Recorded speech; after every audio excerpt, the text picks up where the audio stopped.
और अब बात बजट की करेंगे। वित्त मंत्री तरुण भनोत से ने न्यूज़ 18 से खास बातचीत की। खास बातचीत में उन्होंने बजट को लेकर कहा कि बिना कोई नया कर बढ़ाए जनता के हित में फैसला लेना, और उन्होंने ये भी कहा कि ये जो साल है ये चुनौतीपूर्ण रहने वाला है। बजट को लेकर ये तमाम बातें हुई हैं।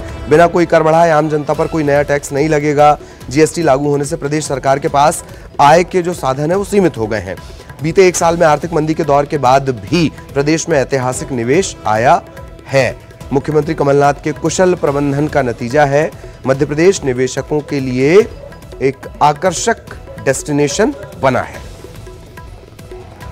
आने वाला साल निश्चित तौर पर हमारे लिए एक नया चुनौतीपूर्ण साल होगा। जीएसटी लागू होने के बाद ये सबको पता है कि राज्य के अधिकार में बहुत ज़्यादा ऐसे क्षेत्र नहीं बचे जहाँ से हम अपनी रेवेन्यू रिसोर्स को बढ़ा सकें, परंतु फिर भी हमने बेहतर प्रयास किया और कई सालों से जो राज्य के कर जीएसटी लगने के बाद नहीं बढ़ रहे थे, वहाँ भी हमने संग्रहण में मजबूती लाया, चाहे वो आबकारी का क्षेत्र हो, चाहे माइनिंग का क्षेत्र हो। तो बिना आम आदमी को टैक्स लगाए, देखिए वित्तीय स्थितियाँ खराब होने के बहुत सारे कारण। जीएसटी को गलत ढंग से लागू करना, पिछले 15 साल लगातार जिस प्रकार से बिना प्लानिंग के लगातार कर्ज लेते हुए उसका सही इस्तेमाल नहीं करना, जो रेवेन्यू साइड है उसकी तरफ नहीं देखना, वहाँ आय नहीं बढ़ाना, ये बहुत सारे कारण हैं। पर इसके लिए तो आम जनता मध्य प्रदेश की दोषी नहीं है। तो हमारा प्रयास ये है और माननीय मुख्यमंत्री जी का भी निर्देश ये है कि जो गलतियाँ सरकारों से हुई उसका खामियाजा आम जनता को नहीं भुगतना चाहिए। तो हमारा। और इधर सीएम कमलनाथ ने आज हनुवंतिया जल महोत्सव का शुभारंभ किया है और टूरिज्म के लिहाज से इसे काफ़ी महत्वपूर्ण माना जा रहा है। इसके अलावा कई वाटर स्पोर्ट्स यहाँ पर होंगे। तकरीबन 1 महीने तक वाटर स्पोर्ट्स एडवेंचर्स के तहत कई गतिविधियां होंगी। आंगनबाड़ियों के लिए टैबलेट प्रोजेक्ट का भी उद्घाटन यहां से किया गया। करोड़ों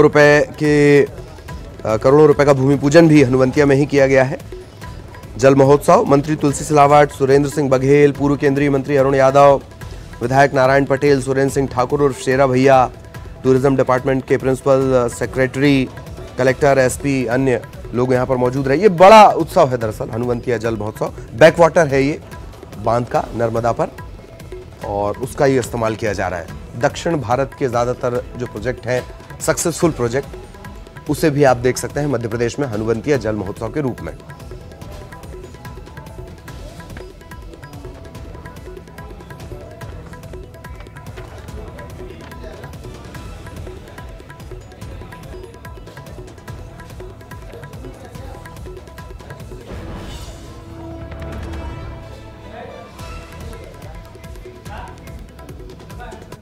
जल महोत्सव में आकर मुझे बहुत खुशी हुई। बहुत दिनों से तमन्ना थी कि इस क्षेत्र का दौरा करा जाए और ये एक बहाना मुझे मिला जल महोत्सव का उद्घाटन करने में।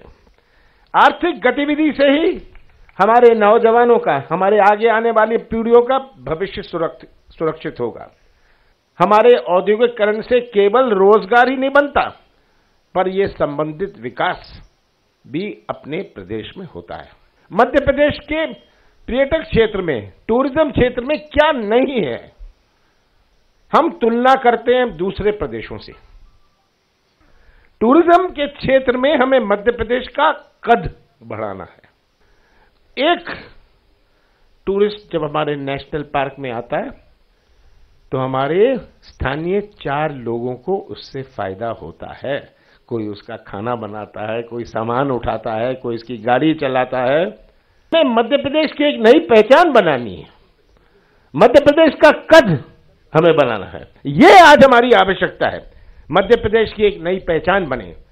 हमारा इतना बड़ा प्रदेश, हमारी इतनी विभिन्नता, ऐसा कोई प्रदेश नहीं है जहां इतनी विभिन्नता है। अपने देश की तो विभिन्नता है, पर कौन सा ऐसा प्रदेश है जहां इतनी विभिन्नता है, और कौन सा ऐसा प्रदेश है जिस विभिन्नता में इतना तालमेल और भाईचारा है।